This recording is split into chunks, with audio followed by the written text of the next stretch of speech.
नमस्कार, मैं रविंद्र कुमार। जनवरी 2024 में कक्षा 10 का जो सामाजिक विज्ञान का प्री बोर्ड का पेपर हुआ है, आज के इस वीडियो में उसी को पूरी तरह से हल किया गया है। पेपर को करने से पहले जो सामान्य जानकारी दी गई है उसको पढ़ना बहुत जरूरी है। बताया गया है कि इस पेपर में ए, बी, सी, डी, ई और एफ इस प्रकार से खंड होंगे अलग अलग, और टोटल जो क्वेश्चन पेपर में है 38 प्रश्न होंगे। इस प्रश्न पत्र को वार्षिक परीक्षा में जो प्रश्न पत्र आएगा उसी के आधार पर तैयार किया गया है, और साथ में लिखा गया है ऑल क्वेश्चंस आर नेसेसरी, सभी के सभी जो प्रश्न है वो अनिवार्य होंगे। सेक्शन ए जो है वो उसमें 1 से लेकर 20 तक प्रश्न दिए गए हैं, और ये ऑब्जेक्टिव टाइप क्वेश्चन होंगे या फिर मल्टीपल चॉइस के भी क्वेश्चन होंगे। हर प्रश्न का 1 नंबर होगा। सेक्शन बी में 21 से लेकर 26 तक के प्रश्न होंगे, और ये वेरी शॉर्ट क्वेश्चन होंगे, अति लघु उत्तर वाले प्रश्न होंगे, और प्रत्येक प्रश्न का 2 अंक होगा। सेक्शन सी जो है वो 27 और 28 2 क्वेश्चन होंगे इसमें, और ये केस स्टडी के ऊपर आधारित क्वेश्चन होंगे। हर प्रश्न के 4 मार्क का होगा, 4 नंबर का प्रश्न होगा ये। सेक्शन डी जो है वो क्वेश्चन 29 से लेकर 33 तक के प्रश्न होंगे, ये शॉर्ट आंसर टाइप क्वेश्चन होंगे, लघु उत्तर वाले प्रश्न होंगे। प्रत्येक प्रश्न का 3 अंक होगा। और सेक्शन ई जो है वो 34 से लेकर 37 तक के प्रश्न होंगे, इसमें लॉन्ग आंसर टाइप क्वेश्चन, दीर्घ जिनको हम कहते हैं, लंबे लंबे इनके उत्तर देने पड़ेंगे। 5 नंबर का हर एक और प्रश्न होगा। इसमें लिखा गया है कि 120 शब्दों से ज्यादा आपने नहीं लिखने हैं। और सेक्शन ई जो एफ जो है वो 38 नंबर क्वेश्चन है, ये मानचित्र आधारित प्रश्न होगा, और इसके 5 अंक होंगे। इसमें भी साफ लिख रखा है कि हिस्ट्री के 2 क्वेश्चन होंगे, और जो बी पार्ट में है वो ज्योग्राफी का होगा, उसके 3 प्रश्न होंगे। तो कुल जो है चॉइस नहीं है इसमें, जो लघु उत्तर वाले प्रश्न है, लघु नहीं, जो दीर्घ उत्तर वाले प्रश्न है उनमें आपको चॉइस दी जाएगी। नक्शा भी अलग से इसमें दिया जाएगा। तो सेक्शन ए की अगर हम बात करें तो सेक्शन ए में 1-1 नंबर के 20 प्रश्न हैं। पहला प्रश्न है मोहनजोदड़ो की खोज किस वर्ष में हुई थी? मोहनजोदड़ो की खोज किस वर्ष में हुई थी? ए है 1920 में, बी 1921 में, सी 1922 में, और डी जो है 1923 में। तो सही जवाब जो है वो सी है, 1922 में मोहनजोदड़ो की खोज हुई थी। और किस पे प्रश्न आ सकता है? राखलदास बनर्जी ने ये खोज की थी। प्रश्न नंबर 2 है ग्रीस के शहर राज्यों को क्या कहा जाता था? स्टेट सिटी जिनको हम कहते हैं। तो ग्रीस में शहर राज्यों को क्या कहा जाता था? ए पर पीट्स दे रखा है, बी पर पोलिस, सी पर बुल्ले, और डी पर पैट्सी। तो उस समय जो है नगर राज्यों को पोलिस कहा जाता था। तो जो इसका सही जवाब है वो बी आएगा, पोलिस। प्रश्न नंबर 3 है महात्मा बुद्ध की मृत्यु किस उम्र में हुई? उम्र पूछी गई है, महात्मा बुद्ध की मृत्यु किस उम्र में हुई? ए 75 वर्ष, बी 85 वर्ष, सी 80 वर्ष, और डी जो है 95 वर्ष। सही जवाब जो है वो सी आएगा, 80 वर्ष की उम्र में महात्मा बुद्ध की मृत्यु हुई थी, 483 ईसा पूर्व। और महात्मा बुद्ध के जीवन में जो भी घटनाएं हुई उनके अलग अलग नाम दिए गए हैं। तो जब उनकी मृत्यु हुई उसको महापरिनिर्वाण का नाम दिया गया था। प्रश्न नंबर 4 है रोमन साम्राज्य का पतन कब हुआ? ए 8वीं शताब्दी में, बी 1ली शताब्दी में, सी 4थी शताब्दी में, और डी 5वीं शताब्दी में। तो रोमन साम्राज्य का जो पतन है वो इसका ऑप्शन डी आएगा, 5वीं शताब्दी में रोमन साम्राज्य का पतन हो गया। प्रश्न नंबर 5 अरब साम्राज्य की स्थापना किसने की थी? ए अकबर, बी मोहम्मद तुगलक, सी हजरत मोहम्मद, और डी बाबर ने। तो अरब साम्राज्य की जो स्थापना थी वो हजरत मोहम्मद ने की थी, सी ऑप्शन इसका आएगा। प्रश्न नंबर 6 है किस देश ने ओपन डोर पॉलिसी, खुले द्वार की नीति जिसको हम कहते हैं, किस देश ने ओपन डोर पॉलिसी शुरू की? A Japan, B Germany, C America, और डी फ्रांस। तो ओपन डोर जो पॉलिसी है वो सबसे पहले अमेरिका ने शुरू की थी। तो सही जवाब इसका सी आएगा। प्रश्न नंबर 7 है सत्ता की साझेदारी वांछनीय है क्योंकि इससे मदद मिलती है। सत्ता की साझेदारी वांछनीय है क्योंकि इससे मदद मिलती है। ए, सरकार का दबाव बढ़ाना, सरकार पर दबाव बढ़ाना। बी, संघर्षों की संभावनाओं को कम करना। सी, लोगों में जागरूकता पैदा करना। और डी, मतदाताओं का प्रतिशत बढ़ाना। तो इसका जो सही जवाब है वो बी आएगा, संघर्षों की संभावनाओं को कम करना।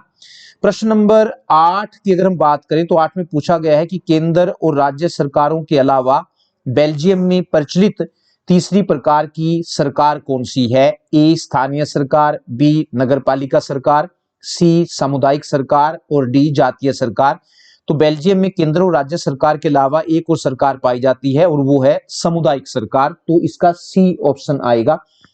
प्रश्न नंबर 9 है, एक स्थानीय सरकार में सभी पदों में से कम 1/3 पद किसके लिए आरक्षित होते हैं। तो स्थानीय सरकार में सभी पदों में से कम 1/3 पद किसके लिए आरक्षित होते हैं। ए, महिलाएं।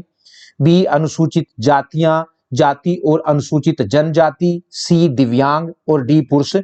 तो वो जो है 33/1/3 स्थान जो है वो महिलाओं के लिए आरक्षित किए गए हैं। इसका ए ऑप्शन सही है। प्रश्न नंबर 10 है, एक व्यक्ति जो महिलाओं और पुरुषों के लिए समान अधिकारों और अवसरों में विश्वास करता है उसे किस रूप में जाना जाता है। ए पर नारीवादी दे रखा है, बी पर कम्युनिस्ट, सी पर जातिवादी और डी पर धर्मनिरपेक्षतावादी। तो सही जो व्यक्ति महिलाओं और पुरुषों के लिए समान अधिकारों और अवसरों की मांग करता है उसको हम नारीवादी कहते हैं। तो ऑप्शन ए इसका आएगा। प्रश्न नंबर 11 है, निम्नलिखित में से किस देश ने एक दलीय प्रणाली अपनाई है। निम्नलिखित में से किस देश ने एक दलीय प्रणाली अपनाई है। भारत में नहीं है, 2 दलीय प्रणाली है। यूएसए जिसको हम अमेरिका कहते हैं, बी, ये भी बी है। सी, चीन। और डी, जापान। तो सही जवाब जो है चीन है, वहां पर एक दलीय प्रणाली है जिसको हम साम्यवादी दल कहते हैं। प्रश्न नंबर 12, भारतीय जनता पार्टी की स्थापना कब हुई थी। भारतीय जनता पार्टी की स्थापना ए 1975, बी 1986, सी 1980 और डी 1990। तो भारतीय जनता पार्टी की स्थापना 1980 में हुई, सी ऑप्शन इसका आएगा। खालिस्तान है 13वां नंबर प्रश्न जो है, खालिस्तान पूछा गया। खालिस्तान लोगों का एक समूह है जो चुनाव लड़ने और सरकार में सत्ता हासिल करने के लिए एक साथ आते हैं। ए, दबाव समूह। बी, सार्वजनिक हित समूह। डी, अनुभागीय हित समूह। और डी, राजनीतिक दल। तो जो सही जवाब है वो राजनीतिक दल है, डी नंबर आएगा। राजनीतिक दल लोगों का एक समूह है जो चुनाव लड़ने और सरकार में सत्ता हासिल करने के लिए एक साथ आते हैं। प्रश्न नंबर 14 की अगर बात करें तो पूछा गया है कि भारत के किस क्षेत्र में लौह एवं इस्पात उद्योग स्थापित है। भारत के किस क्षेत्र में, किस जगह पर लौह एवं इस्पात उद्योग स्थापित है। मालवा पठार ए पर, बी छोटा नागपुर पठार, सी उत्तर पश्चिम क्षेत्र और डी है पश्चिमी घाट। तो सही जवाब आएगा इसका बी छोटा नागपुर पठार। निम्नलिखित में से प्रश्न नंबर 15 है और पूछा गया है कि निम्नलिखित में से किस राज्य में सीढ़ीदार खेती की जाती है। ए पंजाब, बी यूपी उत्तर प्रदेश, सी हरियाणा और डी हिमाचल प्रदेश। तो सही जवाब डी आएगा, हिमाचल प्रदेश में सीढ़ीदार खेती होती है। प्रश्न नंबर 16 है, भारत का सबसे बड़ा बंदरगाह है। भारत का सबसे बड़ा बंदरगाह है ए कांडला, बी मुंबई, सी विशाखापत्तनम और डी कोचीन। तो सही सबसे बड़ा जो बंदरगाह है वो मुंबई है, ये भारत का सबसे बड़ा बंदरगाह माना जाता है। प्रश्न नंबर 17 है, पूछा गया है कि निम्न में से कौन सा संगठन है जिसका उद्देश्य अंतरराष्ट्रीय व्यापार को उदार बनाना है। निम्न में से कौन सा संगठन है जिसका उद्देश्य अंतरराष्ट्रीय व्यापार को उदार बनाना है।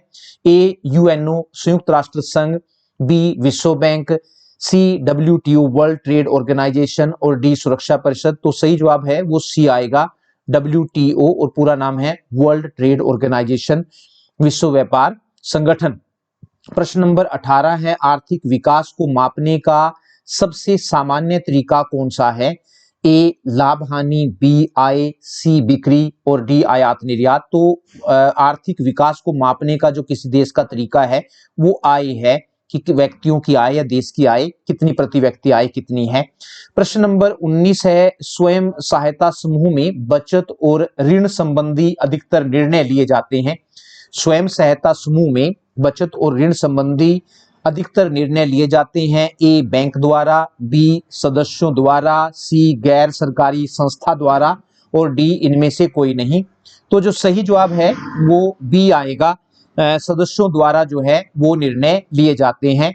उसके बाद प्रश्न नंबर 20 की अगर हम बात करें, प्रश्न नंबर 20 पर है, पूछा गया है कि वह कौन सा कारक है जिसने वैश्वीकरण प्रक्रिया को प्रेरित किया है? वह कौन सा कारक है जिसने वैश्वीकरण प्रक्रिया को प्रेरित किया है? ए प्रौद्योगिकी टेक्नोलॉजी जिसको हम कहते हैं, बी जहाज उद्योग, सी लोकतंत्र और डी समाजवाद। तो वास्तव में वैश्वीकरण की प्रक्रिया को जिसने सबसे ज्यादा प्रेरित किया है वो प्रौद्योगिकी है, टेक्नोलॉजी है, और इसी कारण वैश्वीकरण जो है आज बढ़ा है। तो इसका सही जवाब आएगा ए प्रौद्योगिकी। इसके बाद जो है वो पूछा गया है प्रश्न नंबर 21 की अगर हम बात करें तो 21 नंबर पर पूछा गया है सरस्वती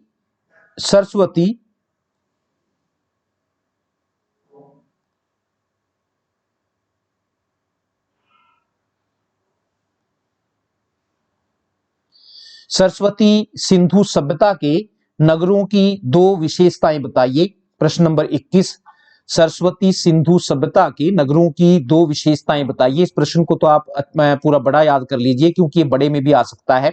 तो पहले नंबर पर हम कहेंगे सरस्वती सिंधु सभ्यता की नगर योजना में सड़कों का महत्वपूर्ण स्थान होता था। मुख्य सड़कें नगर को 5 या 6 खंडों में बांटती थी। दो पर है साफ सफाई पर खास ध्यान दिया जाता था। कूड़े कचरे के लिए सड़कों के किनारे कूड़ेदान रखे गए थे। और डी है घरों की नालियां बड़े नालों में जाकर गिरती थी। नालियां पक्की ईंटों की बनाई जाती थी। प्रश्न नंबर नेक्स्ट है, विश्व मानचित्र पर मेसोपोटामिया सभ्यता के दो नगरों को दर्शाएं। मानचित्र पर, विश्व के मानचित्र पर पूछा गया है। मेसोपोटामिया की सभ्यता की बात करें तो मेसोपोटामिया का मतलब है इराक, जहां पर इराक है वहां पर मेसोपोटामिया की सभ्यता होती थी। तो आप यहां पर ये जो 1 नंबर है यहां पर सुमेर दिखा सकते हैं, और ये जो 2 नंबर है यहां पर आप बेबीलोन दिखा सकते हैं। ये दो मेसोपोटामिया के दो बड़े बड़े नगर होते थे, सुमेर और बेबीलोन। और बेबीलोन आप जानते हैं कि बेबीलोन वो जगह है जहां पर सिकंदर महान की मृत्यु हुई थी। प्रश्न नंबर 23 है, खनिजों का वर्गीकरण कीजिए। तो उत्तर में हम कह सकते हैं खनिजों का वर्गीकरण 2 प्रकार से किया जा सकता है। पहला है लौह खनिज, जिन खनिजों में लोहे का अंश पाया जाता है उन्हें लौह खनिज कहते हैं, जैसे लौह अयस्क, मैग्नीज, निकल, कोबाल्ट आदि। और दूसरा है अलोह खनिज, जिन खनिजों में लोहे का अंश नहीं पाया जाता उन्हें अलोह खनिज कहते हैं, जैसे तांबा, बॉक्साइट, सीसा और सोना आदि। प्रश्न नंबर 24 है, प्राकृतिक गैस और बायोगैस में अंतर लिखिए। तो पहले नंबर पर कहेंगे कि प्राकृतिक गैस एक खनिज है जो जमीन के नीचे से निकाली जाती। प्राकृतिक गैस एक खनिज है जो जमीन के नीचे से निकाली जाती है, जबकि बायोगैस पशुओं के गोबर, मलमूत्र और गली सड़ी चीजों से बनती है।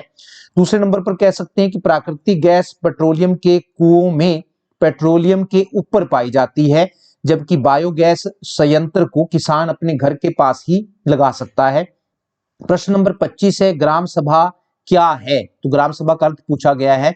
तो गांव के वे सभी लोग जो 18 वर्ष की आयु पूरी कर चुके हैं, गांव के वे सभी लोग जो 18 वर्ष की आयु पूरी कर चुके हैं तथा जिनका नाम मतदाता सूची में दर्ज हो, उनसे मिलकर ग्राम सभा बनती है। प्रश्न नंबर 26 है, प्रच्छन्न बेरोजगारी से आप क्या समझते हैं? प्रश्न नंबर 26 पर प्रच्छन्न बेरोजगारी से आप क्या समझते हैं?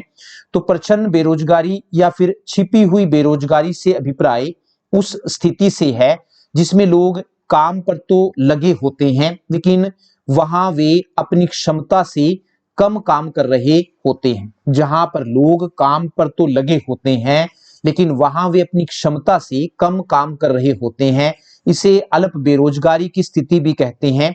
यदि उन्हें काम पर से हटा भी दिया जाए तो भी उत्पादन पर कोई प्रभाव नहीं पड़ता है। तो 26 नंबर के बाद जो है 27 और 28 प्रश्न भी हैं, तो ये 29 वाला हम बाद में करेंगे। तो पहले हम क्वेश्चन नंबर 27 करेंगे। और ये सेक्शन सी है। इसमें ये केस स्टडी आधारित क्वेश्चन है, 2 क्वेश्चन दिए गए हैं, 4-4 नंबर का एक प्रश्न है। तो एक पैराग्राफ दिया गया है, उसको पढ़ना है और उसके बाद जो उसके प्रश्न है वो उसके आधार पर देने हैं। लेकिन एक खास बात आपको ये बता देना चाहते हैं कि जो पैरा है उसमें वो सभी प्रश्नों के उत्तर नहीं है, तो पाठ को पढ़ने पर भी आप इन चीजों को, इन प्रश्नों को उत्तर दे सकते हैं। तो 27 नंबर पर दे रखा है कि अगर लोकतांत्रिक शासन में अच्छी सरकार की उम्मीद की जाती है तो उससे विकास की उम्मीद करना क्या उचित नहीं है? अगर हम 1950 से 2000 के बीच के सभी लोकतांत्रिक शासनों और तानाशाही के कामकाज की तुलना करें तो पाएंगे कि आर्थिक समृद्धि के मामले में तानाशाहियों का रिकॉर्ड थोड़ा बेहतर है।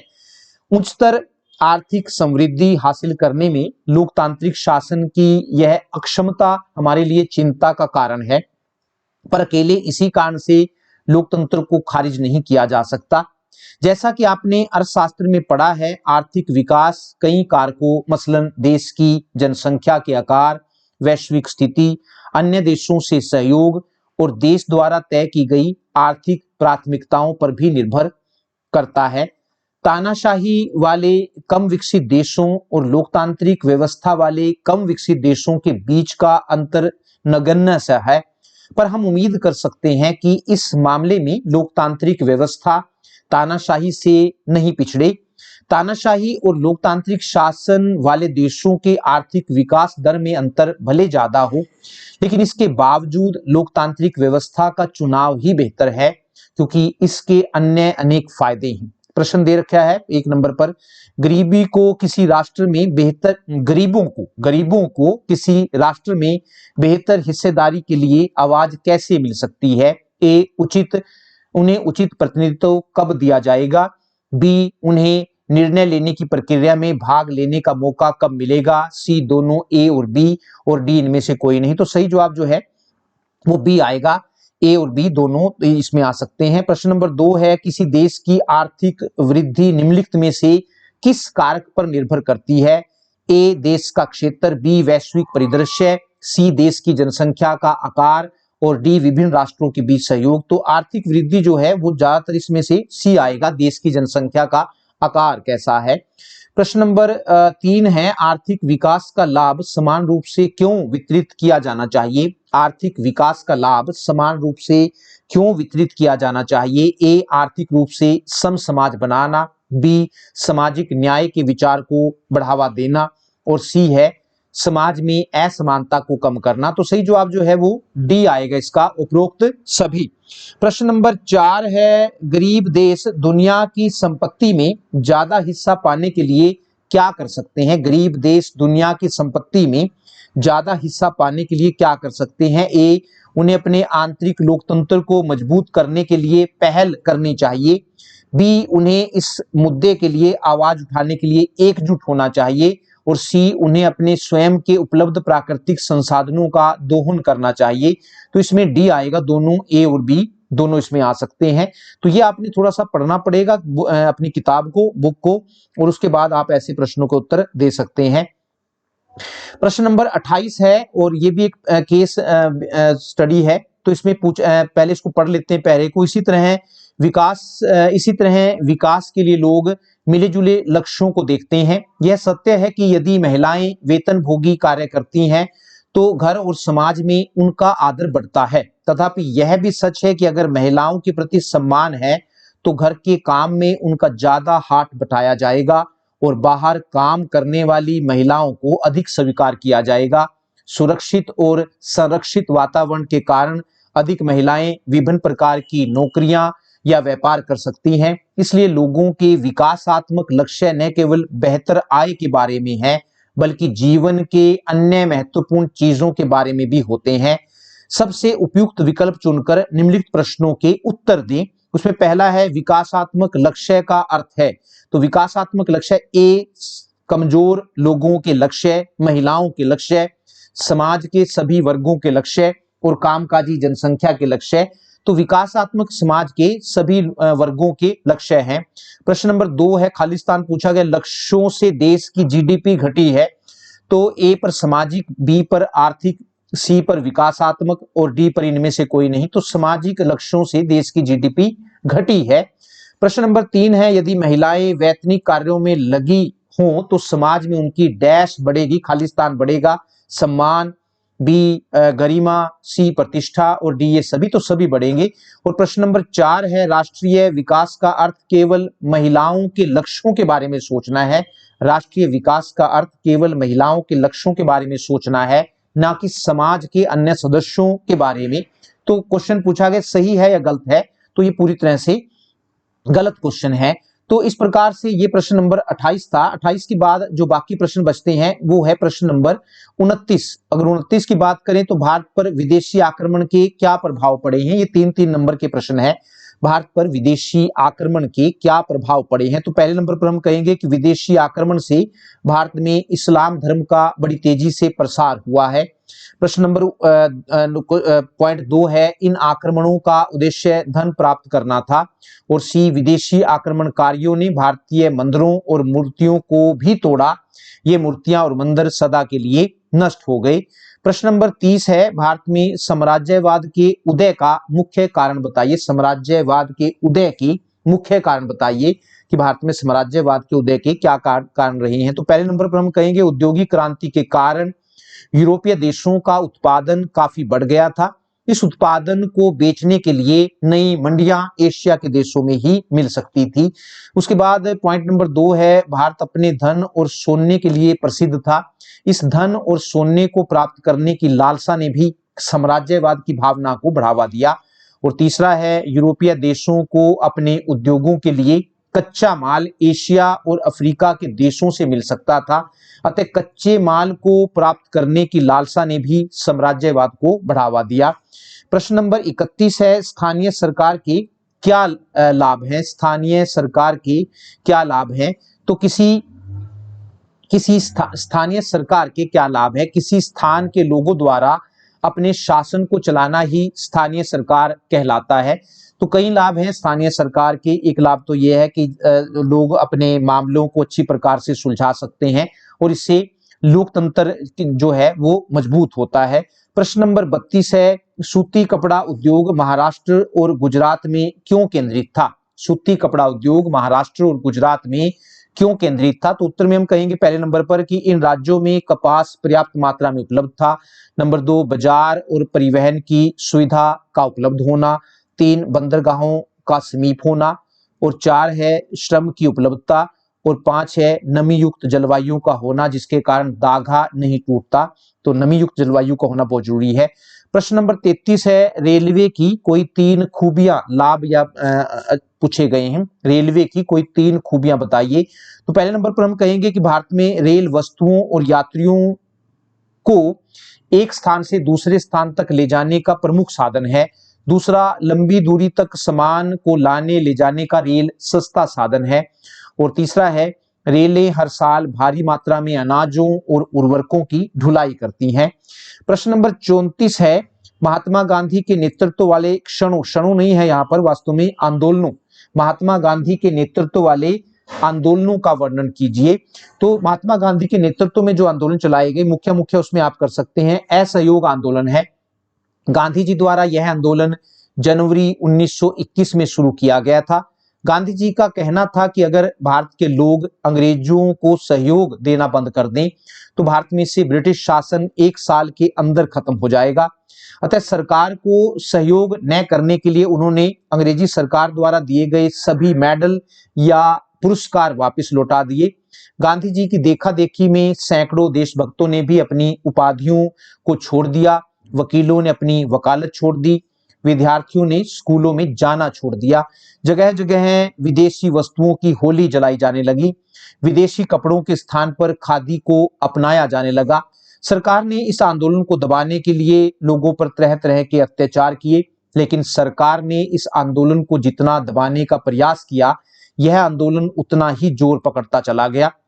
5 फरवरी 1922 को उत्तर प्रदेश के गोरखपुर जिले में चौरी चौरा 5 फरवरी 1922 को उत्तर प्रदेश के गोरखपुर जिले में चौरी चौरा नामक स्थान पर जब जुलूस बाजार में से गुजर रहा था तो उसका पुलिस से टकराव हो गया। गुस्से में आकर जुलूस ने पुलिस थाने में आग लगा दी जिसमें एक थानेदार और 21 सिपाही जलकर मर गए।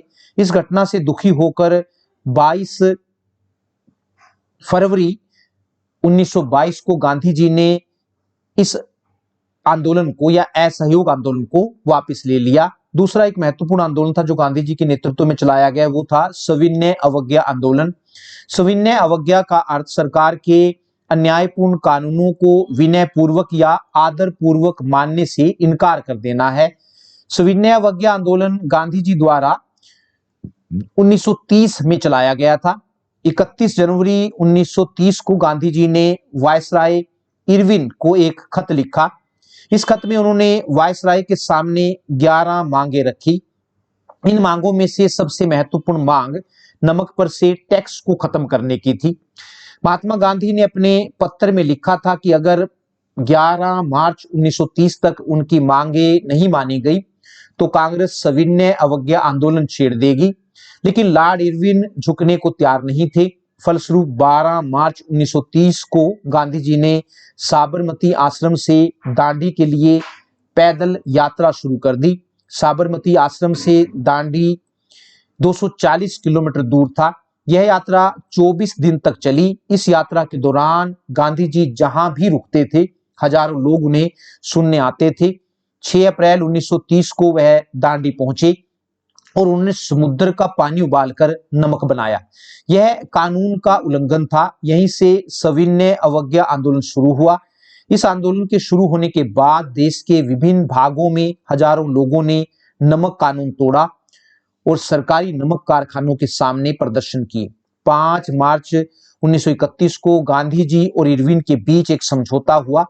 इसे गांधी इरविन समझौते के नाम से जाना जाता है। इस समझौते में यह तय हुआ कि गांधी जी आंदोलन को वापस लेंगे और लंदन में होने वाले दूसरे गोलमेज सम्मेलन में भाग लेंगे। इसके बदले में अंग्रेजी सरकार राजनीतिक कैदियों को रिहा करेगी।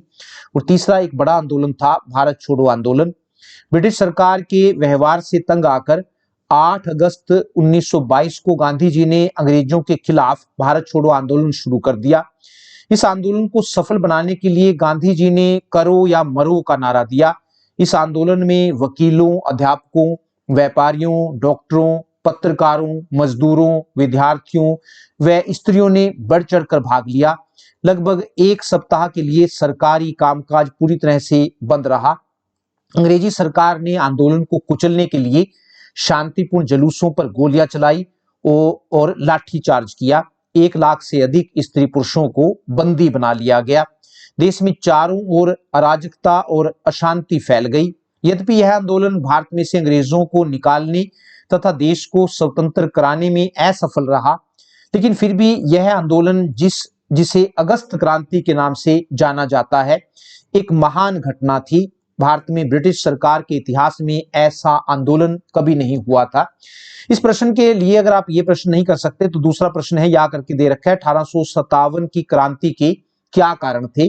तो 1857 क्रांति के कई कारण थे। उसमें पहला है राजनीतिक कारण। उसमें राजनीतिक कारण में पहला नंबर पर आएगा लॉर्ड वेल्लेस्ली की सहायक संधि और डलहौजी की लैप्स की नीति के कारण भारत के कई राजाओं के राज्य हड़प लिए गए थे। इसके कारण भारत के राजाओं में अंग्रेजों के खिलाफ काफी गुस्सा था। दूसरा है लॉर्ड डलहौजी ने नाना साहब को मिलने वाली पेंशन बंद कर दी थी, इसलिए वे अंग्रेजों के विरुद्ध हो गए थे। धार्मिक कारणों की बात करें 1857 क्रांति की, तो धार्मिक कारणों में पहला है ईसाई धर्म प्रचारकों ने भारत के लोगों को लालच देकर ईसाई बनाना शुरू कर दिया था। इससे भारत के लोग अंग्रेजों के विरोधी बन गए। दूसरा, ईसाई पादरी सरेआम आम भारतीयों के धर्म ग्रंथों का मजाक उड़ाते थे। इससे भी भारत के लोगों में अंग्रेजों के खिलाफ गुस्सा पैदा हुआ। सामाजिक कारण भी थे 1857 क्रांति के। उसमें पहला है अंग्रेजों ने भारतीय भाषाओं को घटिया बताकर उनके स्थान पर अंग्रेजी भाषा को बढ़ावा दिया। इससे भी भारत के लोग अंग्रेजों के विरोधी बन गए। दूसरा, अंग्रेजी पढ़ लिख लेने के बाद भी भारत के लोगों को छोटी मोटी नौकरियां ही दी जाती थी। इस भेदभाव के कारण भी भारतीयों में काफी गुस्सा था। और तीसरा है भारतीय समाज में अनेक कुरीतियां फैली हुई थी, जैसे बाल विवाह, सती प्रथा आदि। इन प्रथाओं को खत्म करने के लिए अंग्रेजों ने अनेक कानून बनाए, लेकिन हिंदुओं ने इन सभी कानूनों को अपने धर्म के खिलाफ समझा। इससे भी हिंदुओं में अंग्रेजों के प्रति गुस्सा पैदा हुआ और सैनिक कारण भी थे 1857 क्रांति के। तो उसमें पहला है, अंग्रेज अधिकारी भारतीय सैनिकों के साथ बुरा बर्ताव करते थे। दूसरा, भारतीय सिपाहियों को अंग्रेज सिपाहियों से कम वेतन दिया जाता था। और तीसरा है, परेड के समय भारतीय सैनिकों को भद्दे नामों से पुकारा जाता था। तत्कालीन कारण जो इसका एकदम से कारण बना 1857 क्रांति का, 1857 क्रांति का तत्कालीन कारण चर्बी वाले कारतूस थे। इन कारतूसों पर गाय या सूअर की चर्बी लगी होती थी। इनका प्रयोग करने से पहले इस चर्बी को मुंह से काटना पड़ता था। बैरकपुर छावनी में सैनिकों ने इन चर्बी वाले कारतूसों का प्रयोग करने से इनकार कर दिया और विद्रोह कर दिया। प्रश्न नंबर 35 है, लोकतंत्र में सत्ता की साझेदारी क्यों आवश्यक है? लोकतंत्र में सत्ता की साझेदारी क्यों आवश्यक है, व्याख्या कीजिए। तो पहले नंबर पर हम कह सकते हैं कि सत्ता का बंटवारा इसलिए जरूरी है क्योंकि इससे विभिन्न सामाजिक समूहों के बीच टकराव की स्थिति कम हो जाती है।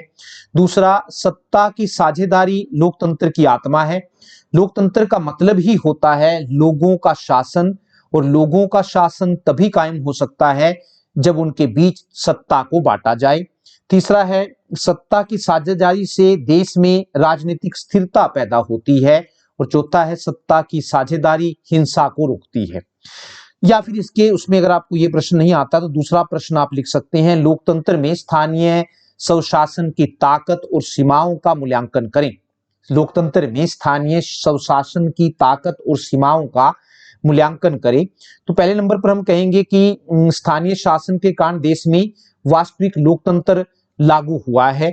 दूसरा, स्थानीय स्वशासन के कारण देश के शासन में जनता की भागीदारी बढ़ी है, जिसके कारण लोकतंत्र की भावना मजबूत हुई है। और तीसरा है, किसी क्षेत्र की क्या समस्याएं हैं और उन समस्याओं को कैसे बेहतर ढंग से सुलझाया जा सकता है, यह उस क्षेत्र के लोग ही बेहतर ढंग से कर सकते हैं। स्थानीय स्वशासन ने लोगों को अपने स्थान की समस्याओं को सुलझाने के योग्य बनाया है। इससे ये लोग अपने कामों को कम कीमत पर करने लगे हैं। सीमाएं भी हैं स्थानीय शासन की। पहला है कि कई कठिनाइयां इसके सामने। स्थानीय संस्थाओं को अपने कामों के बारे में न तो पूर्ण स्वायत्ता दी गई है और न ही पूरे अधिकार दिए गए हैं। नंबर 2 है, ये संस्थाएं धन के मामले में मजबूत नहीं बन पाई हैं। अपने कार्यों के लिए, अपने कार्यों को करने के लिए इन्हें राज्य सरकार की तरफ देखना पड़ता है। और तीसरा है, इन संस्थाओं के सदस्य पढ़े लिखे नहीं हैं, इसलिए इन्हें नियमों की कोई जानकारी नहीं होती है। प्रश्न नंबर 36 है, व्यावसायिक कृषि किसे कहते हैं? व्यावसायिक कृषि किसे कहते हैं? तो जब कृषि व्यापार की दृष्टि से की जाती है या जब फसलों का उत्पादन बाजार में बेचने के लिए किया जाता है तो इसे वाणिज्यिक कृषि या व्यावसायिक कृषि कहते हैं। इस प्रकार की कृषि में अधिक पैदावार देने वाले बीजों, रासायनिक खादों तथा कीटनाशक दवाइयों का प्रयोग करके अधिक पैदावार प्राप्त की जाती है। उदाहरण के लिए पंजाब और हरियाणा में चावल एक वाणिज्यिक या फिर व्यावसायिक कृषि है। या दूसरा प्रश्न आप लिख सकते हैं कि पिछले 15 वर्षों में अंतरराष्ट्रीय व्यापार की बदलती प्रकृति पर एक नोट लिखिए। पिछले 15 वर्षों में अंतरराष्ट्रीय व्यापार की बदलती प्रकृति पर एक नोट लिखिए। तो पिछले 15 वर्षों में भारत के विदेशी व्यापार में काफी वृद्धि हुई है। दुनिया के सभी देशों से भारत का व्यापार बढ़ा है। दूसरा, भारत के निर्यात में भी काफी वृद्धि हुई है। भारत से निर्यात होने वाली चीजों में कृषि उत्पाद, खनिज और आवश्यक रत्न और जवाहरात, इंजीनियरिंग का सामान और पेट्रोलियम उत्पाद शामिल हैं। और तीसरा है, निर्यात के साथ साथ भारत में आयात होने वाली वस्तुओं में भी वृद्धि हुई है। इन वस्तुओं में पेट्रोलियम उत्पाद, बहुमूल्य रत्न और मोती, कोयला और भारी मशीनरी शामिल हैं। प्रश्न नंबर 37 है, उपभोक्ता आंदोलन से क्या अभिप्राय है? कुछ ऐसे कारणों की चर्चा करें जिससे उपभोक्ताओं का शोषण होता है। उपभोक्ता आंदोलन से क्या अभिप्राय है? ऐसे कारणों की चर्चा करें जिससे उपभोक्ता का शोषण होता है। तो उपभोक्ताओं के हितों की रक्षा करना तथा उनके अधिकारों और कर्तव्यों की आवश्यकता पर बल देना ही उपभोक्ता आंदोलन कहलाता है। उपभोक्ताओं के हितों की सुरक्षा करना और उनके अधिकारों और कर्तव्यों की आवश्यकता पर बल देना ही उपभोक्ता आंदोलन कहलाता है। बाजार में उपभोक्ताओं का शोषण कई तरीके से होता है। उसमें पहला है मिलावट करना। प्रायः दुकानदार अधिक से अधिक लाभ कमाने के लालच में घी, तेल, मसालों में मिलावट करके बेचते हैं। इससे उपभोक्ताओं को पैसे की हानि तो होती ही है, साथ ही उनके स्वास्थ्य पर भी बुरा प्रभाव पड़ता है। दूसरा है ज्यादा कीमत वसूलना। कई बार दुकानदार अनपढ़ उपभोक्ताओं से वस्तु पर लिखी गई कीमत से भी ज्यादा कीमत ले लेता है। तीसरा, नकली वस्तुएं बेचना। असली वस्तु के स्थान पर नकली या डुप्लीकेट वस्तुएं बेचना आम बात हो गई है। चौथा, जिससे शोषण होता है उपभोक्ताओं का, कम तोलना। कई बार दुकानदार सामान को सही ढंग से नहीं तोलता है, अर्थात कम तोलकर उपभोक्ताओं का शोषण करता है। और पांचवा है घटिया सामान बेचना। कई बार बेचा गया सामान घटिया स्तर का होता है। देखने में आया है कि अंतिम तिथि, जिसको हम एक्सपायरी डेट कहते हैं, देखने में आया है कि अंतिम तिथि निकल जाने के बाद सामान को बेच दिया जाता है। अगला यह करके प्रश्न दे रखा है कि वैश्वीकरण से क्या अभिप्राय है, कृषि पर वैश्वीकरण के प्रभावों का वर्णन करें। तो वैश्वीकरण का अर्थ विश्व को एक करने के विचार से है, या दूसरे शब्दों में हम कह सकते हैं कि वैश्वीकरण का अर्थ एक देश की अर्थव्यवस्था को विश्व की अन्य देशों की अर्थव्यवस्थाओं के साथ जोड़ना है, ताकि पूरा विश्व एक ही अर्थव्यवस्था और एक ही बाजार के रूप में काम कर सके। वैश्वीकरण के उसके बाद पूछा गया है कि प्रभाव, कृषि पर क्या प्रभाव पड़े हैं। तो पहले नंबर पर हम कहेंगे कि वैश्वीकरण के कारण कृषि का व्यापारीकरण हुआ है, अर्थात अब किसान व्यापार के लिए फसलें उगाने लगा है। अब किसान वही फसलें उगाता है जिनसे उसे अधिक लाभ मिलता है। दूसरा है वैश्वीकरण के कारण फसलों का विविधीकरण हुआ है, अर्थात अब किसान तरह तरह की फसलें उगाने लगा है। और तीसरा है वैश्वीकरण के कारण कृषि का मशीनीकरण हुआ है, अर्थात अब कृषि में ज्यादातर काम मशीनों से होने लगा है। चौथा पॉइंट है कि वैश्वीकरण के कारण कृषि में नई नई तकनीकों का प्रयोग होने लगा है, जिसके कारण किसान अपने खेतों में एक साल में 2 से ज्यादा फसलें उगाने लगा है। और पांचवा है वैश्वीकरण के कारण कृषि में अच्छे किस्म के बीजों का प्रयोग होने लगा है, जिससे कृषि उत्पादन बढ़ा है, और कृषि उत्पादन बढ़ने से किसानों की आमदनी बढ़ी है। प्रश्न नंबर 38 जो है वो मानचित्र आधारित प्रश्न है। तो पहले 2 जो है वो इतिहास के दे रखे हैं, और 3 जो हैं अगले वो भूगोल में से दे रखे हैं। सिंधु घाटी सभ्यता का हरियाणा में एक केंद्र पूछा गया है इतिहास में, और दूसरे नंबर पर पूछा गया है महमूद गजनबी द्वारा ध्वस्त सोमनाथ मंदिर का स्थान पूछा गया है, कहां पर है। उसके बाद जो भूगोल वाला चैप्टर है उसमें हीराकुंड बांध पूछा गया है, मुंबई सॉफ्टवेयर टेक्नोलॉजी पार्क पूछा गया है, और हैदराबाद का अंतरराष्ट्रीय हवाई अड्डा पूछा गया है। तो अगर इसको भारत के मानचित्र पर हम दिखाएं तो पहले नंबर पर ये है जो आप दिखा सकते हैं, हरियाणा में जो एक सिंधु घाटी सभ्यता का स्थान मिला है वो राखी गढ़ी है, तो आप 1 नंबर पर इसको दिखा सकते हैं। 2 नंबर पर पूछा गया सोमनाथ मंदिर जो महमूद गजनवी ने लूटा था, तो ये सौराष्ट्र वाला गुजरात में जो है वो इलाका है, यहाँ पर नंबर 2 पर आप सोमनाथ मंदिर को दिखा सकते हैं। 3 नंबर पर है हीराकुंड बांध। हीराकुंड बांध जो है वो उड़ीसा में महानदी पर बनाया गया है, सबसे बड़ा बांध है ये। और 4 नंबर पर है मुंबई सॉफ्टवेयर पार्क, ये 4 नंबर पर आप यहाँ पर इसको दिखा सकते हैं मुंबई में। और 5 नंबर पर है हैदराबाद का अंतरराष्ट्रीय हवाई अड्डा पूछा गया। तो आसान सा ये मानचित्र था। इस प्रकार से आपका प्रश्न पत्र दिया गया, तो इसको अच्छी प्रकार से याद कर लें आप, क्योंकि जो वार्षिक परीक्षा होगी वो ये इस पेपर के आधार पर या इस पेपर में से काफी प्रश्न आ सकते हैं। धन्यवाद।